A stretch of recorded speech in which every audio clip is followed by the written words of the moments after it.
Way. $50,000 for 50 like you. A game where you've got to sneak into the kitchen for a snack without waking Daddy. You know what's so cool about Jell-O gelatin pops? They take... Did growing up in a big family in the 1980s really mean you remember this? Or did we just never say it out loud? Big families meant noise, chaos, and constant company. But what did all that closeness leave behind once the house finally went quiet? In a big family in the 1980s, your bedroom was never your bedroom. It was a shared space, usually with 2 or more siblings, and personal boundaries were a myth. Bunk beds were the go-to solution, even if the top bunk creaked like a haunted attic every time you rolled over. If you were lucky, you claimed the top and avoided feet in your face. If not, you learned to live under someone else's mattress. Every drawer, corner, and square inch was a battle zone. You taped off your half, but that tape disappeared by Tuesday.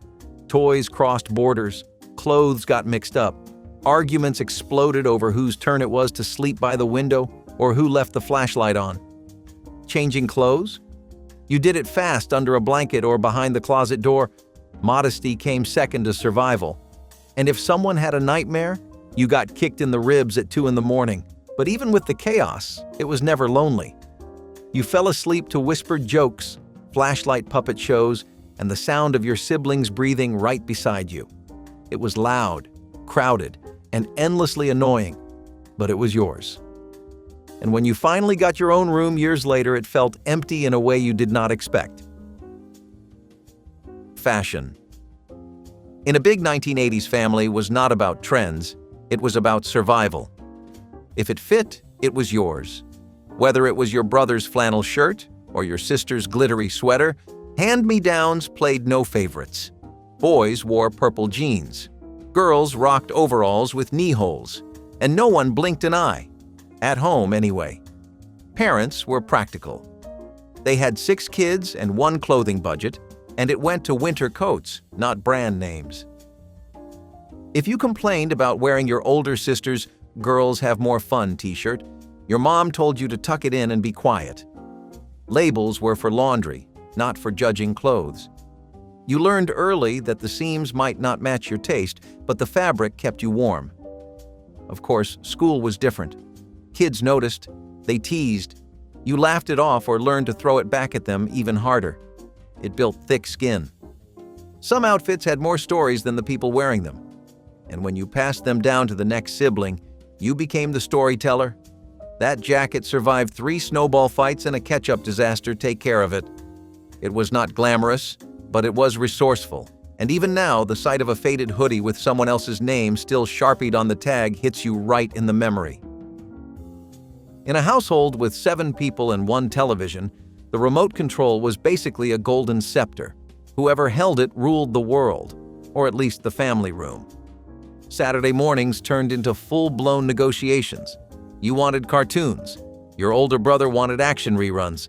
Your mom wanted news. And your dad? He wanted silence. Shows could not be paused, replayed, or streamed.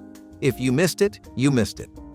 So you fought for your time slot like it was prime real estate. Some families had a schedule taped to the VCR. Others relied on sheer force of will. Rock, paper, scissors tournaments were common. So were bribery deals. I'll do your chores if I get Thundercats at 10. The remote was passed around like a sacred relic, but if you changed the channel too fast or skipped someone's show, war broke out. Even when you won, you watched with one eye open, waiting for revenge. The remote itself was chunky, sticky, and often missing its battery cover. And when it went missing, the whole house went on a hunt like it was buried treasure. But when you finally got your show, and the volume was just right, and no one dared to speak over it, that was pure magic. The kind of magic only a kid from a big family in the 1980s would truly understand. In the 1980s, the moment you turned 10 in a big family, you were promoted, from kid to babysitter. Not officially, of course. You never applied, but suddenly you were left in charge while your parents ran errands, visited neighbors, or just needed a break. You watched toddlers like a hawk. You warmed bottles. You stopped fights over crayons. You were not just a sibling anymore. You were the authority. The younger ones did not always respect that. But it did not matter. You were held responsible either way. "I am not your mom," was said at least once a week, usually followed by, "But Mom said I am in charge." You learned to keep a toddler entertained with nothing but a blanket and a spoon. You told stories, sang songs, and fell asleep mid-sentence with a baby on your lap. If someone got hurt, you patched it up with tissues and a Band-Aid, or waited nervously until your parents came home. It was stressful, exhausting, and sometimes kind of unfair. But it also taught you something about responsibility that no summer job ever could. You became the second in command of the household, part sibling, part surrogate parent, part referee. And as annoying as it was, when your younger brother curled up next to you and said, "You're better than the babysitter," you believed it. There was one bathroom drawer, not organized, not divided, just one, and it had to hold the oral hygiene of the entire family. 5, 6, sometimes 8 toothbrushes crammed together like rush hour commuters. You labeled yours with tape, nail polish, permanent marker, or blind faith. But let's be honest, the tape fell off, the polish chipped, and the marker faded. You had a system, and it involved sniffing bristles or checking for chew marks. The drawer itself was a mess. Toothpaste tubes without caps, a floss container with one sad string left, maybe a mystery razor that no one claimed but everyone was too scared to throw out. You never found your toothbrush easily. It was like a tiny game of roulette every morning, and there was always that one sibling who left their brush wet and laying sideways, getting everyone else's soaked too. The idea of cleanliness became a group effort, or maybe a group compromise. You did not know about germs, but you knew enough to gag if you picked up the wrong one. Still, it worked. Everyone had their turn, no one went toothless, and somehow you all survived with mostly healthy smiles. That drawer might have looked like a disaster, but it was also the great equalizer. No one got special treatment, and everyone had to deal with the mess together. If you had one bathroom in a house of 7 people, you became a master of patience and timing. Bathroom schedules were either strict or a total free-for-all, but either way, someone was always banging on the door yelling, "Are you done yet?" Morning routines were a race against time. The mirror stayed fogged up. Towels were always damp. Toothpaste crusted in the sink was standard. You learned to knock before entering and learned the hard way if you forgot. That bathroom became sacred territory. Some families had a rule: 5 minutes, then out. Others relied on pure chaos. You read shampoo bottles while you waited and practiced speeches in the mirror while brushing your teeth. Privacy was rare. You developed the skill of carrying your clothes, towel, and toothbrush in one trip and exiting like a soldier on a mission. But weirdly, it taught you respect. You waited your turn. You managed your time. You got out fast. And when you finally moved into a place with 2 bathrooms, it felt like luxury you had not earned. Saturday in a big 1980s household did not mean cartoons and cereal in bed. It meant chores. Loud music blasting from a boombox meant the vacuum was next. Chore charts were taped to the fridge, updated weekly, and ignored at your own peril. Parents did not ask. They assigned. "Nice try. Your name's on toilet duty." Cleaning supplies were passed around like weapons in battle. You learned to scrub grout, dust ceiling fans, and polish wood without question. Sometimes it took hours. Sometimes the marathon started at 9 and ended at lunch, but it was a full family event, whether you liked it or not. You sang with your siblings. You fought over who got the easy job. You cut corners and got caught. It was exhausting, annoying, and completely unavoidable. But when it was over, there was a weird sense of pride. The house looked good. Your parents were satisfied. That chore chart was the enemy on the wall, but it also taught you teamwork, accountability, and the importance of wiping behind the microwave. In a big family, doing the dishes was a never-ending battle, so everyone did whatever they could to avoid adding to the pile. Enter the labeled cup system. You got 1 cup, just one, and that was your cup for the whole day. If you lost your cup, you faced 2 choices: wash a new one or steal someone else's and pray they would not notice. The dish pile was already a beast. cups stacked in teetering towers, waiting for their turn in the sink. So that one cup became sacred. If someone used it, that was a direct act of war. The system was not perfect. Stickers peeled, ink faded, and identical cups caused chaos. But it worked just well enough to prevent total dish disaster. Parents encouraged it. Siblings policed it. You knew better than to leave your cup near the sink. It might get washed and lost to the void. And somehow, that little act of labeling made life smoother. It was a small piece of control in a house where chaos ruled. There was one phone. It hung on the wall in the kitchen with a cord that stretched just far enough to duck around the corner for privacy. Kind of. If you got a call, someone else usually answered it first and yelled across the house, embarrassing you with every detail. You had to take turns. Some families had actual time slots. Others had shouting matches. And when someone hogged the line, you waited, tapped your foot, or picked up the extension in another room and got caught listening. The sound of a busy signal was pure frustration, and heaven help you if you had dialed all 10 numbers before realizing the phone was in use. Long-distance calls were rare and sacred, timed to the second and often cut short by a sibling with zero patience. You learned to speak fast, whisper quieter, and make your point before the cord was yanked. That phone was not just communication. It was freedom, embarrassment, frustration, and joy, all tangled up in one curly cord. Pizza night was a highlight in a big family, a reward, a celebration, and an instant dinner that made everyone happy.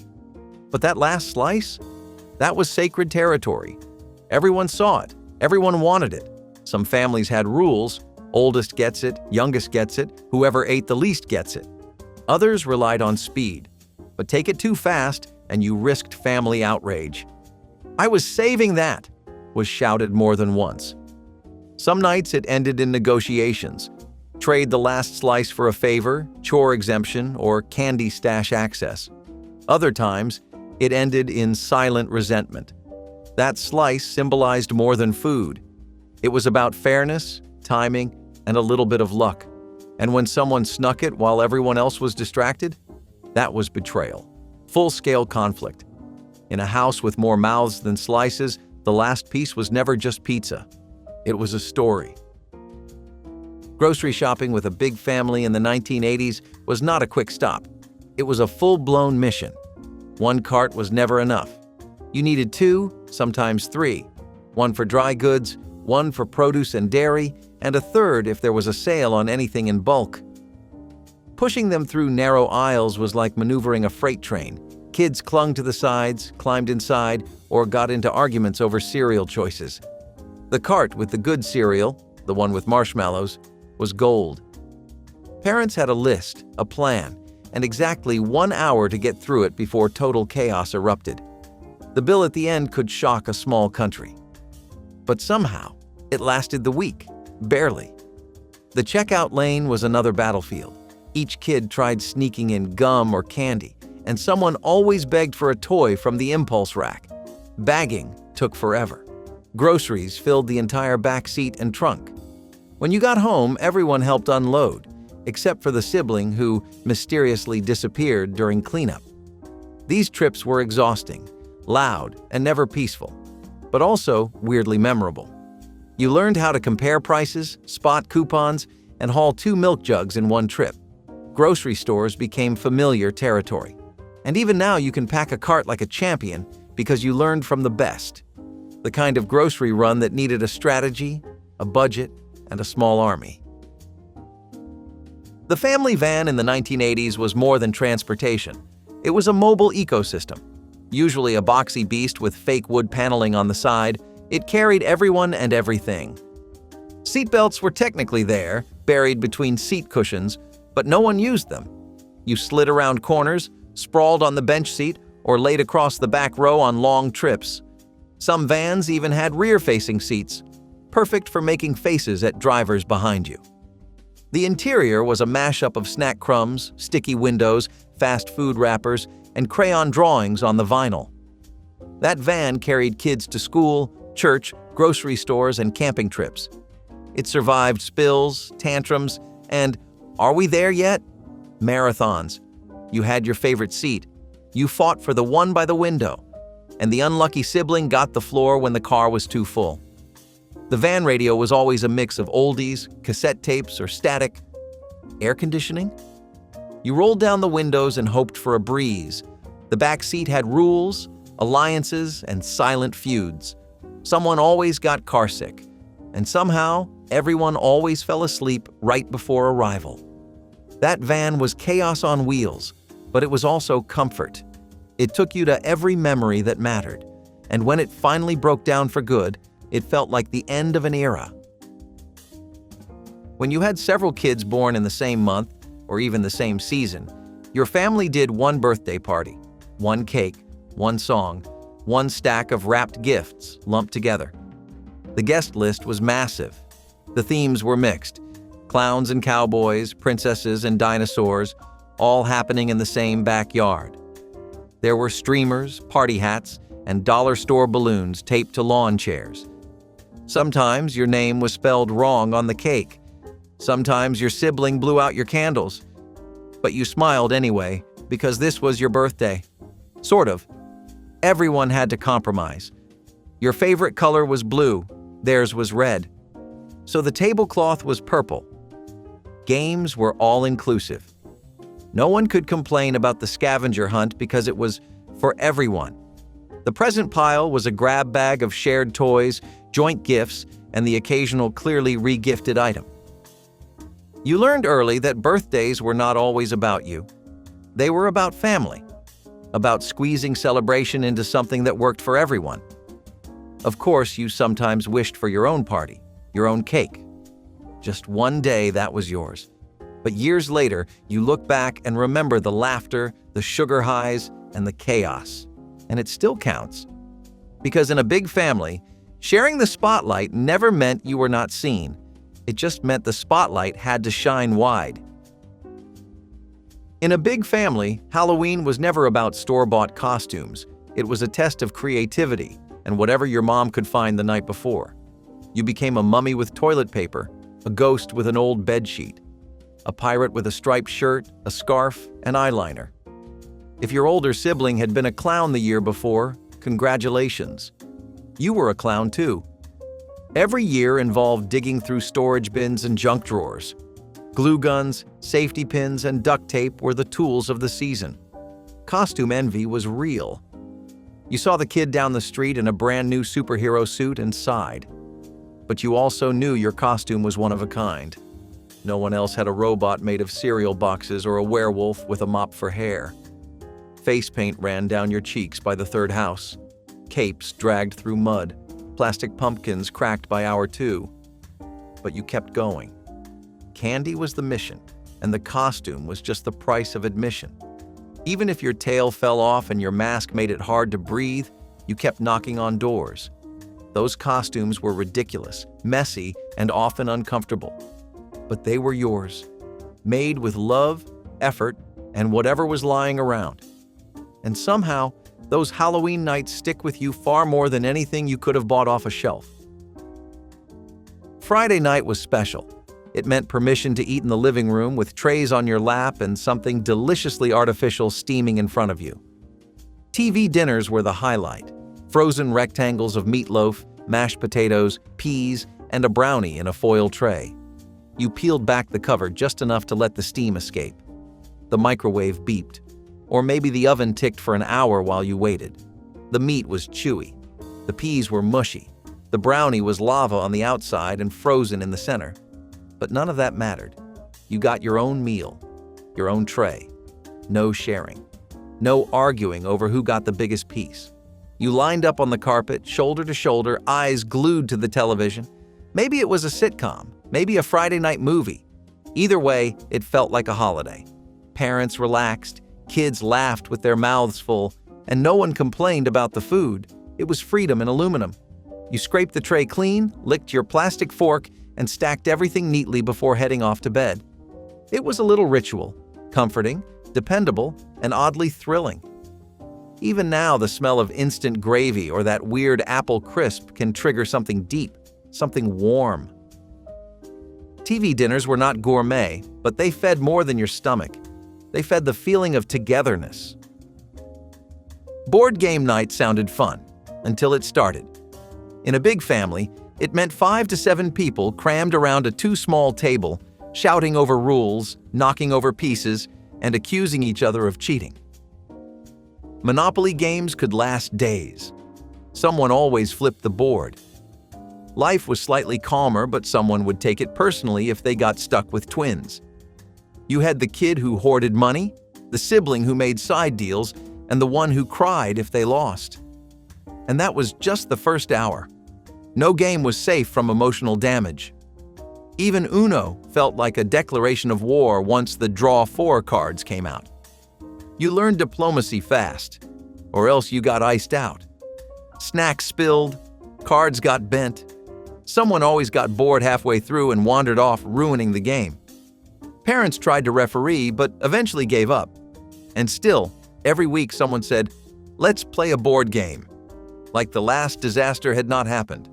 There were laughs too, inside jokes that still come up decades later. Like the time someone hid all the dice in protest. Or when your cousin made up a rule and it stuck for years. Board game night was emotional whiplash. Joy, rage, chaos, and maybe a little bonding, all in one. And despite the tears and tantrums, it somehow became one of the things you miss the most. Summers in a big 1980s family were not about camps or tablets. They were about the neighborhood, the streetlight curfew, and kick the can. You and your siblings spilled into the street with bare feet and scraped knees. There was one rusty can, a tree as base, and a dozen kids ready to play until the mosquitoes called it off. You hid behind bushes, under porches, and under parked cars. Someone always tripped. Someone always tattled. Someone cried when they got caught. But no one wanted to go inside. The game was simple but sacred. Rules changed by the minute. Alliances shifted. And if someone kicked the can at the right time, chaos erupted. Everyone ran, screaming and laughing like it was the greatest moment of their lives. Parents watched from porches or yelled from the door to, "Come in already!" But you begged for 5 more minutes. Just 5. Because this was the magic hour. No homework, no dishes. Just twilight, fireflies, and the thrill of not being found. Even now, the sound of metal scraping pavement brings it all back. Kick the Can was not just a game. It was the freedom of summer captured in one glorious, loud, messy night after another. Before phones were glued to hands, communication in a big family happened on the refrigerator. Sticky notes, torn notebook paper, grocery receipts with "Gone to Lisa's" scribbled in pen. The fridge door was the command center. If you needed a ride, you left a note. If you wanted someone to tape a show, you taped a note, literally. Some were polite. "Please don't eat my pudding." Others were warnings. "Touch this and die." There were sign-up sheets for chores, practice schedules, birthday reminders. It looked like a messy bulletin board made of magnets, hope, and passive-aggressive declarations. You learned to read quickly because notes could disappear fast, ripped off by the person they targeted or lost under a calendar from last year. Messages were short, frantic, and often smudged. "Be back soon." "Save me dinner." "Call mom at work." Some were jokes. Some were fights disguised as reminders, but they were constant, a silent, written language spoken by the whole family. And the fridge held it all like a trusted secretary. Every time you opened it, you learned something.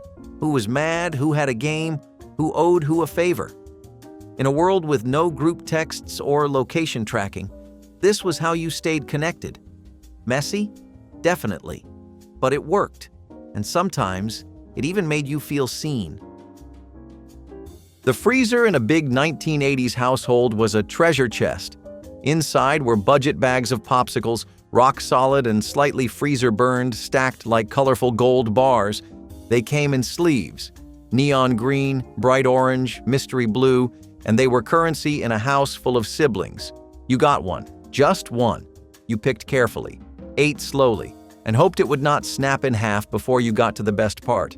If it did, you improvised, bit the wrapper, sucked the juice, or shared the broken piece with a sibling you were not mad at that day. These Popsicles were not name brand. They were store specials, 100 for $1. You begged for them on every grocery trip. Your mom said yes because they were cheap and kept you quiet. They melted fast. They stained your lips. They cut the sides of your mouth if you were not careful. But they tasted like summer, like bike rides and sprinkler runs and being barefoot on the porch. You ate them after dinner, after chores, or just after someone cried during board game night. And when the freezer was empty, it felt like the whole house sighed. The next restock was a big deal, a symbol that summer was still going. Even now, no gourmet frozen treat compares. Those discount popsicles were cold, sticky joy on a stick. In a big family, school supplies were not bought. They were made. And one of the most iconic hacks was the brown paper grocery bag book cover. When you got your stack of school books, you grabbed a bag, cut it open, flattened it, and folded it into shape. The results were never perfect. Corners ripped, edges curled. But it did the job. Some covers were plain, others became art projects, covered in doodles, stickers, your crush's name in bubble letters. You labeled every book in bold marker, math, science, do not touch. The paper was thick, scratchy, and smelled like peanut butter and cereal dust. But it worked better than anything plastic. Teachers loved it, parents loved it, and your backpack stayed mostly clean. These bags were recycled from last week's grocery run. Maybe they once held apples or toilet paper. Now they protected your geometry textbook. And somehow, it felt like you were putting effort into something, even if it was just wrapping a book. You showed off your best design, compared it to your siblings, got mad if someone else's looked cooler.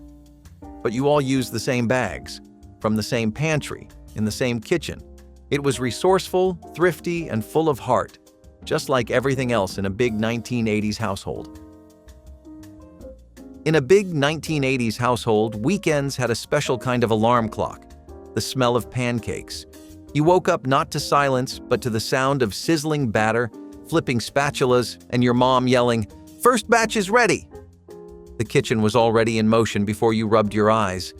There was no such thing as a small batch. It was pancakes for 7, maybe 10, depending on who slept over. Some were perfectly round. Others looked like maps.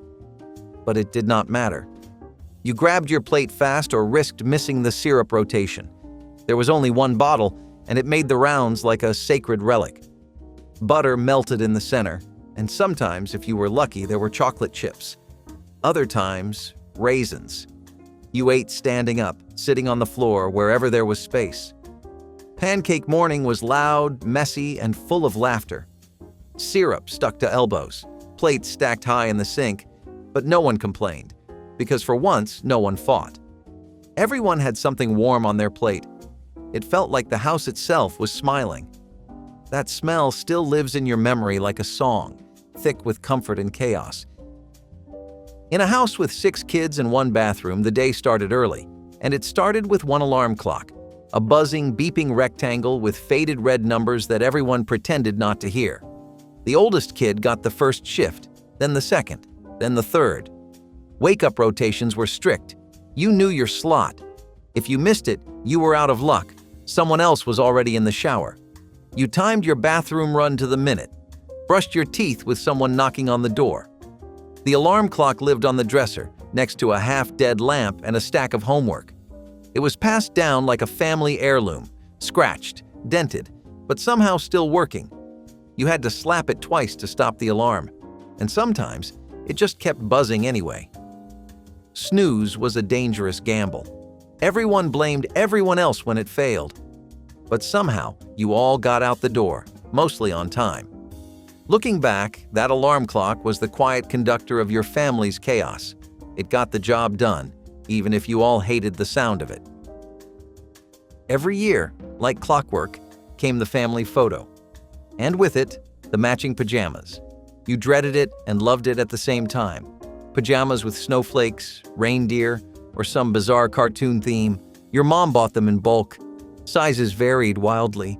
Someone's sleeves were too short. Someone else's pants dragged on the floor. But it did not matter. You lined up, youngest in front, tallest in the back. Someone cried, someone blinked, someone made bunny ears behind a sibling's head. The living room became a makeshift studio, complete with blankets over lamps and taped-up wrapping paper as a backdrop. You held your pose while the camera timer beeped. Everyone yelled, "Say cheese!" with a fake grin. The photo took 5 minutes. The memory lasted a lifetime. That picture got mailed to relatives, taped to the fridge, and pulled out every December to laugh at how goofy you all looked. You groaned about the pajamas back then, but now you would give anything to wear them again, for one more round of chaos, laughter, and a blurry photo that somehow captured everything you loved. Watching television in a big 1980s household was not as easy as turning it on. You had to fight for the remote, sure, but first, you had to fix the picture. Enter aluminum foil, the magical crinkled savior of every fuzzy screen. The rabbit ear antenna never stayed upright. One bump, one breeze, and suddenly the picture turned into static snow. So someone grabbed the foil, wrapped it around the antenna, shaped it like a sail, a crown, a desperate hope for reception. You stood there, arm raised, foil in hand, trying to catch the perfect angle. Someone else yelled, "Hold it! Don't move!" And you stood frozen for minutes just so everyone else could keep watching. It worked, kind of, sometimes. The screen flickered between clarity and chaos. But when it worked, you felt like a genius, like an engineer, like the hero of prime time. That crumpled foil became a family icon, permanently stuck on top of the TV until next time. No smart TVs, no cable boxes, just tin foil, determination, and a whole lot of patience. There was no sleek store-bought first aid kit in your house. There was a coffee can, an old metal one with a plastic lid that barely closed. Inside, Band-Aids, some crusty ointment, gauze that smelled like Grandma's attic, and a half-used roll of medical tape. You cut yourself? Someone yelled, "Get the coffee can!" It was always somewhere different, under the sink, behind the cereal, in the garage. When you opened it, it rattled like a toolbox. You pulled out what you needed, then spent 10 minutes trying to stuff everything back in. Nothing was sterile, everything had lint, but it worked. That kit handled skinned knees, paper cuts, bee stings, and mystery splinters. Your parents trusted it more than the actual doctor. It felt official, like you had everything you needed to survive, at least until dinner. The smell of that old can, the sound it made, the tape that never tore clean, it all sticks with you, because that was family care in its rawest form. No frills, just love, tape, and a very old tin of aspirin. Space food sticks were NASA's answer to snacking and the 1960s answer to cool. Developed with the help of the Space Agency and manufactured by Pillsbury, these chewy, tube-shaped snacks were inspired by the meals eaten aboard spacecraft during America's race to the moon. They came in flavors like chocolate, peanut butter, and caramel, each one individually wrapped in sleek foil packaging that looked straight out of a science fiction movie. For kids, biting into a space food stick meant pretending you were floating in zero gravity, eating like an astronaut in orbit.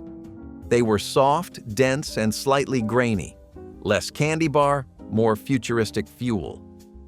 Parents loved the idea of a high-protein, shelf-stable snack. Kids just liked the novelty. They made it into lunchboxes, road trip bags, and even Halloween candy stashes.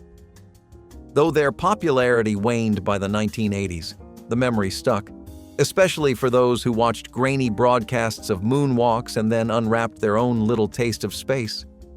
Today, space food sticks are remembered more for what they represented than how they tasted. They were not just snacks. They were a bite of the future, wrapped in foil, waiting in your kitchen drawer. If the 1980s had a soundtrack, it blared from a boombox. Big, bulky, and proud, the boombox was more than just a stereo. It was a statement. You carried it on your shoulder not because it was easy, but because it was loud. It was rebellion with a battery pack. Hip-hop rose from sidewalks and city blocks, and the boombox was its pulpit. Breakdancers made cardboard stages. Crowds formed like rituals. The music roared and the city danced. These machines brought bass into backyards, rhythm into corners, and unity into chaos. Whether it was Grandmaster Flash or Run DMC, whether it was Michael Jackson or Madonna, the boombox did not care. It amplified whoever held the power cord. You controlled the vibe. And that mattered. It mattered so much.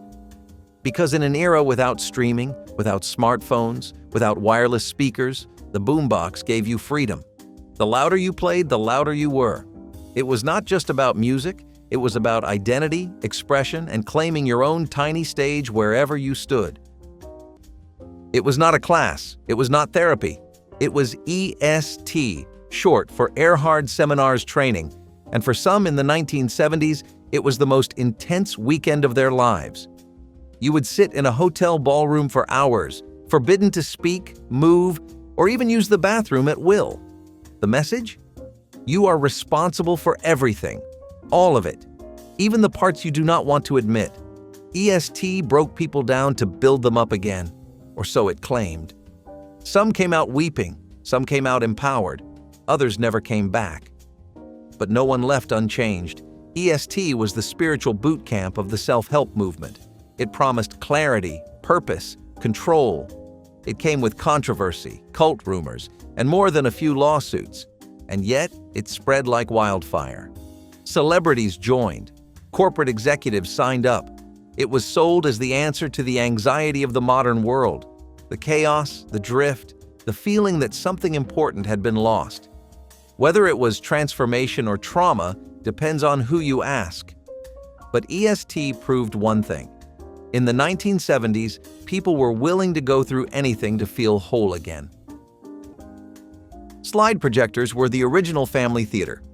Before smartphones and digital albums, the only way to share vacation photos was by dimming the lights, pulling down a screen or a blank wall, and clicking through a carousel of 35mm slides.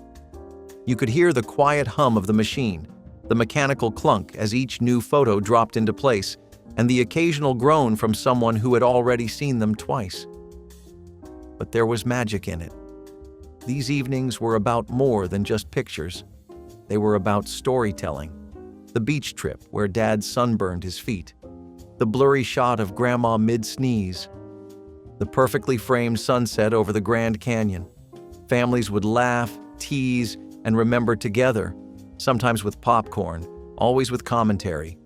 The projector cast not just images, but atmosphere, the darkened room, the warmth of shared memory, and the feeling that what you were seeing mattered because everyone else was seeing it too. Slide projectors may be obsolete now, but for those who grew up in the 1960s, they were a rite of passage, a way to relive moments in slow, glowing frames, one dusty click at a time. If the 80s had a personality, it was neon, loud, proud, and impossible to ignore. Color was not just a trend, it was a statement, and no one whispered. Leg warmers in hot pink, tracksuits in electric blue, eyeshadow that could stop traffic. The entire decade looked like it had been dipped in a highlighter and blasted with a disco ball. It was not about subtlety, it was about standing out. Walk into any mall, any gym, any music video, and it was a rainbow riot.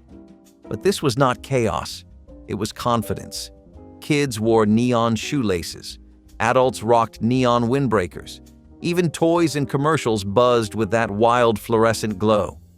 It was the decade where fashion turned into rebellion through brightness, because after the muted earth tones of the 70s, the 80s decided to scream. And we listened. We wore color like armor. We matched green earrings to orange belts without blinking. Fashion became a kind of freedom, to be seen, to be remembered, to be unapologetically alive. And yeah, sometimes it was ridiculous. But it was fun. It was electric.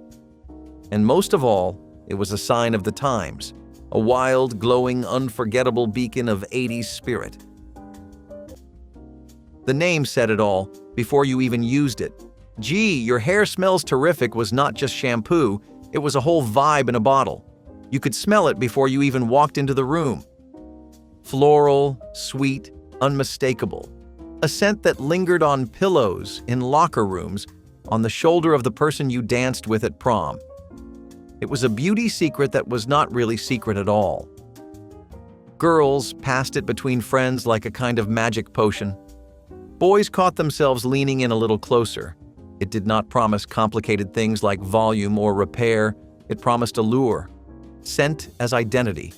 Scent as confidence. It was something you could leave behind, like a signature. The commercials made it dreamy, but the real power was in how it made you feel. Like you mattered. Like you glowed. In a time before specialty shampoos and 10-step routines, this was as glamorous as it got. And for anyone who grew up with that bottle on their sink, one whiff even now is enough to bring it all rushing back. Bathrooms full of steam, high school crushes, and the pure belief that smelling good could change your life. No one was ready. Not the music industry, not the public, not even the moon, which he would soon walk across. In 1982, Michael Jackson released Thriller, a title that would come to define the very heartbeat of pop culture. This was not just an album, it was a tidal wave. Every track felt like it could carry its own legacy, but it was the music video, the short film really, that sent shockwaves through every living room in America. Red leather jackets, ghoulish dance moves, Vincent Price's eerie monologue echoing into a generation's dreams. It was scary. It was sexy. It was genius. Thriller redefined what a pop star could be. Michael was no longer just a singer. He was a world builder, a visual storyteller, a phenomenon. He shattered racial barriers on MTV, igniting a cultural shift that went beyond music. Parents, kids, teens, grandmothers, everyone danced, everyone watched. Thriller became a global obsession, and suddenly Halloween had a new anthem. The glove, the lean, the laugh. It was not just entertainment, it was an event. To be alive in the 80s was to live in the shadow of Thriller. And to this day, nothing has ever moved quite like it. Twister was the game that got people off the couch and tangled in each other's limbs.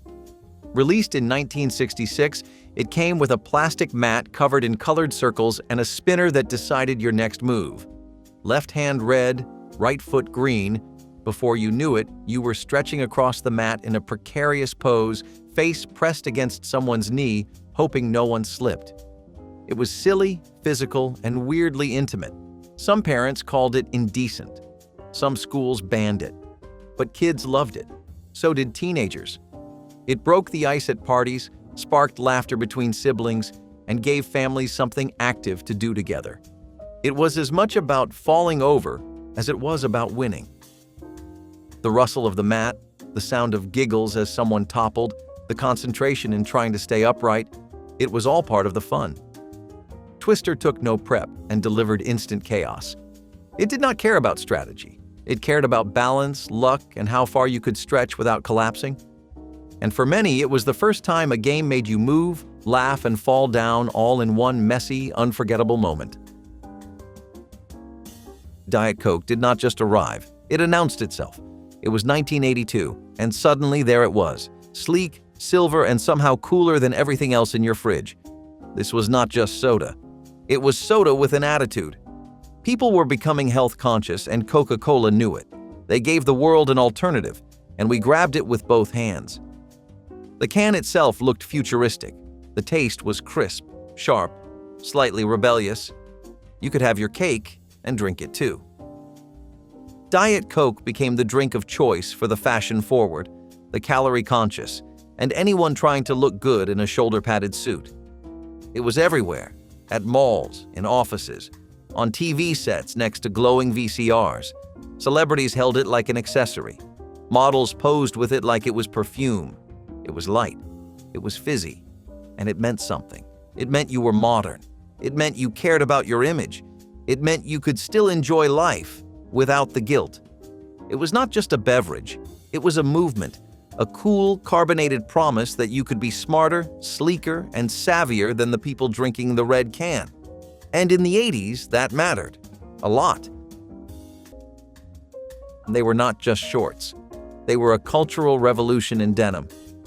Named after the fearless, flirtatious Daisy Duke from the Dukes of Hazzard, these tiny cutoffs became a rite of passage for a generation embracing sun-kissed freedom. Made from old jeans, frayed at the edges, and barely long enough to count, Daisy Dukes were scandalous and stylish all at once. You wore them to rebel. You wore them to feel grown. You wore them because you could. They were confidence in cotton form. Whether you were strutting down a boardwalk or sprawled out at a backyard barbecue, those shorts said something before you even opened your mouth. Girls idolized the look. Guys definitely noticed. And parents, well, they were not always fans. But no one could deny the trend had power. Daisy Dukes turned legs into statements and curves into confidence. They blurred the line between playful and provocative, innocence and edge. Over time, the style kept coming back, a recurring echo of a decade that dared to bear more than just knees. They were never really about fashion. They were about freedom, about owning your image, and about walking through the world like it was already yours. Record players were more than machines. They were furniture, ritual, and mood setters all in one. In the 1960s, every home had one, whether it stood alone on a tabletop or was built into a cabinet the size of a small sofa. You lifted the lid, selected a vinyl record, and gently placed it on the turntable. Then came the careful lowering of the needle, a tiny, deliberate act that brought a whole room to life. The crackle before the music started was half the experience. Whether it was the Beatles, Patsy Cline, or the Four Tops, the sound filled the air in a way no radio could match. You listened to full albums, start to finish. You memorized the order of songs. You stared at the cover art like it held secrets. Records were delicate, and so was the act of playing them. Dust had to be brushed off. Needles had to be replaced. Some turntables had automatic arms, others had to be nudged by hand. Either way, it felt like ceremony. The music had weight, not just in sound, but in the effort it took to hear it. Families gathered for listening nights. Teenagers escaped into headphones. A stack of records leaning against the wall told you everything about someone. And even when the music skipped, it felt like part of the charm. That moment when the room fell still, waiting for the needle to find its groove again, it was quiet, real, and unforgettable. Today, vinyl has made a comeback, but for those who grew up spinning hits in the 1960s, it never really left. Madonna was not just a pop star, she was a cultural earthquake in stilettos. With every music video, every outfit, every defiant stare into the camera, she redefined what it meant to be a woman on stage. Like a Virgin was not just a song, it was a dare, a challenge to tradition, a celebration of contradiction. She was innocence and provocation, lace gloves and rosaries, punk attitude and disco flair. No one looked like her. No one acted like her. And that was the point. In a world trying to box in femininity, Madonna kicked the walls down in heels. She made fashion dangerous again. Layered bracelets, teased hair, oversized crucifixes. Suddenly, teen girls everywhere were dressing like her, talking like her, being her. Her fashion was not an accessory to her music. It was the message: be bold, be loud, be unapologetically you. She did not just influence trends, she created blueprints. And behind the sequins and fishnets was something deeper. The idea that pop could be powerful, that glam could be gritty, and that no one had to ask permission to be seen. Madonna turned rebellion into runway. She gave attitude a soundtrack. And for anyone growing up in the 80s, she was proof that being different could make you unforgettable. Clackers were dangerous. That is not hyperbole. That is just fact.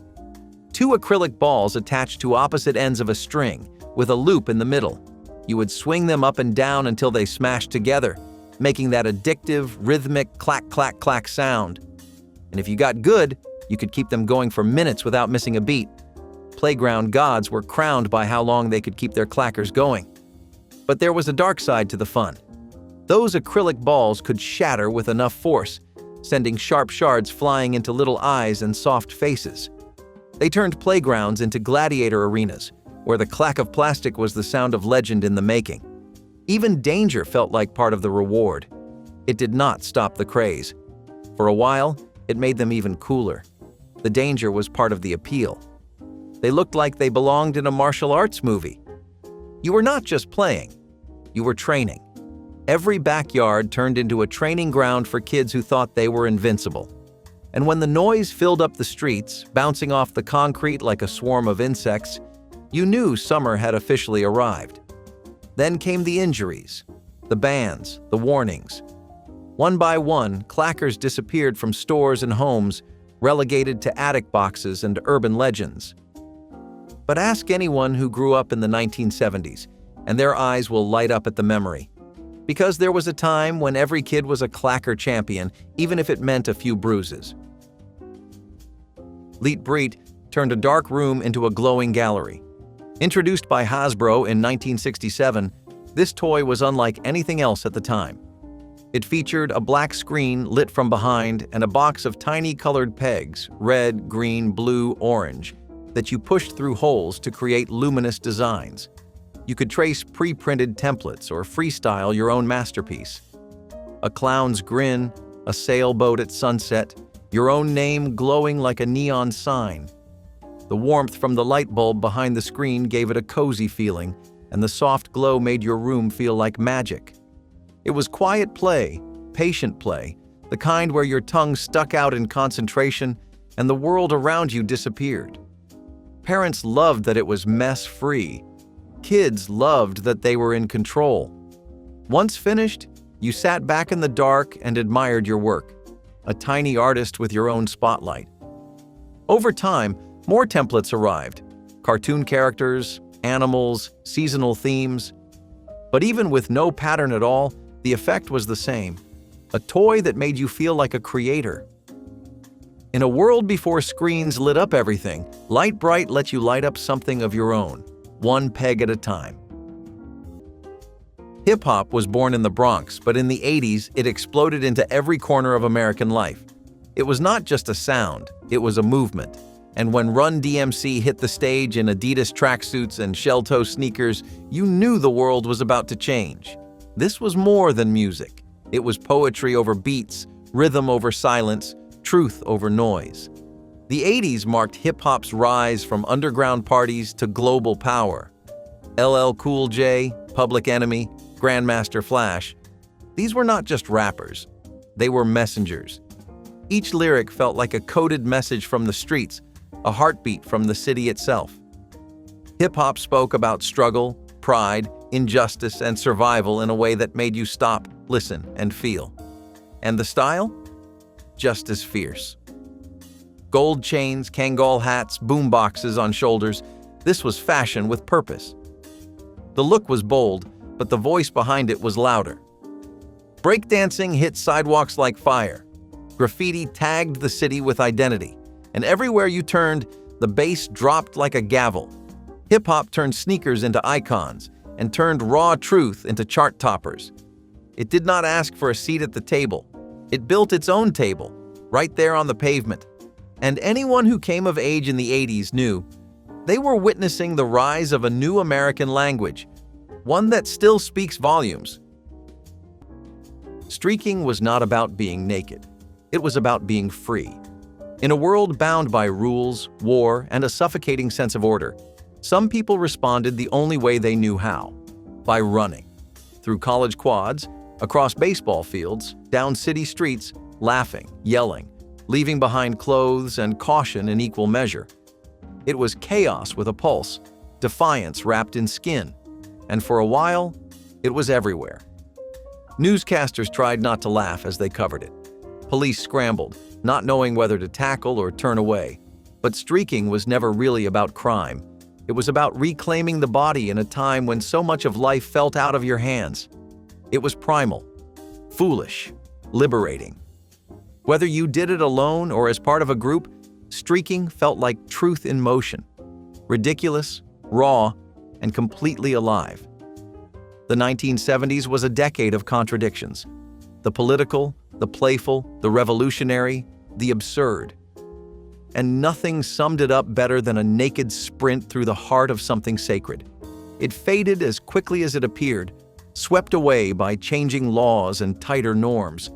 But somewhere, buried in old yearbooks and grainy footage, the wild spirit of streaking still runs, unashamed and unforgettable. Before Nintendo, video games were gasping for breath. After Nintendo, they were alive again. It was 1985 when the Nintendo Entertainment System hit American shelves and changed living rooms forever. The gray and red console was a Trojan horse, simple in design but hiding worlds inside. Suddenly, you were not just a kid. You were Mario, leaping through pipes to save the princess. You were Link, braving dungeons for the Triforce. You were part of something massive. Nintendo did not just bring games. It brought heroes. It brought soundtracks you could hum in your sleep and cheat codes whispered like secret spells. The controller became an extension of your hand. Blowing into cartridges felt like a ritual, and beating a level felt like beating life itself. For many, Nintendo was not a toy. It was a friend, a daily escape, a safe place to fail and try again. Families gathered around the screen, arguing over whose turn it was. Siblings became rivals, parents got curious, and the living room was never the same again. With every beep and pixel, Nintendo gave us wonder, and it never asked for anything more than time and imagination. Milk delivery boxes were part of the morning routine before grocery stores became the center of every neighborhood. In the 1960s, many American homes had a small metal box sitting just outside the front door or tucked near the back steps. Inside, the milkman would leave fresh glass bottles filled with whole milk, sometimes with cream floating at the top. It was a system built on trust and timing. Families left their empty bottles out at night, and by morning new ones would appear, cold and ready for breakfast. The box was often insulated to keep the milk cool, and in the winter the tops might freeze and push the cardboard caps up like little crowns. Kids raced to bring it in before it could spoil in the sun. Some deliveries even included extras: eggs, butter, cottage cheese, depending on the service. The clink of bottles in the early morning was a familiar sound, and the sight of the milkman pulling up in a white truck or on a three-wheeled cart was part of the rhythm of daily life. It was personal, reliable, and felt like a small luxury. Today, the boxes are mostly gone, rusting behind old homes or used as planters, but to those who remember, they represent a time when things felt simpler, more local, and a little more dependable, one delivery at a time. Just say no. It was more than a slogan. It was a mantra, a moral line drawn in the sand. In the 80s, drugs were not just a problem. They were a threat looming over every school, every neighborhood, every dinner table conversation. Nancy Reagan's campaign marched into classrooms and television sets like a crusade. Posters went up, commercials played on loop, cartoon characters and celebrities told you to stay clean, stay strong, stay pure. It was earnest. It was relentless. It was everywhere. Kids got DARE shirts. Parents got pamphlets. Schools got visits from uniformed officers with serious faces and plastic bags full of crushed examples.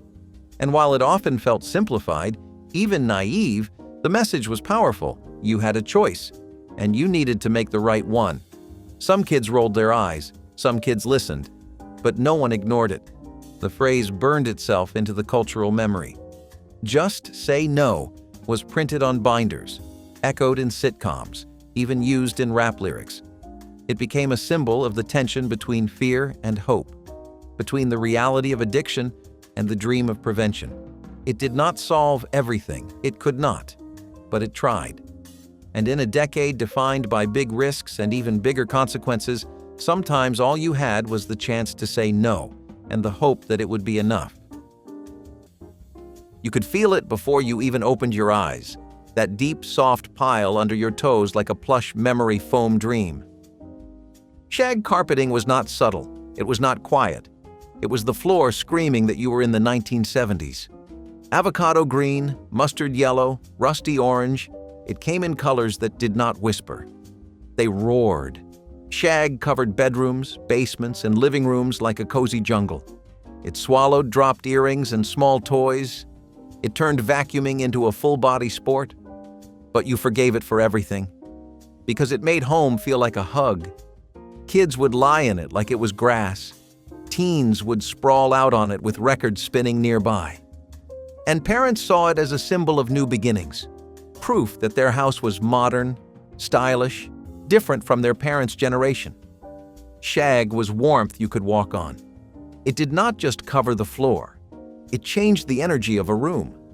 And though it eventually fell out of favor, those who lived with it still remember the feeling under their feet. The softness, the drama, the era it stood for. If this brought back memories, share yours in the comments, tap like, and subscribe for more trips back home.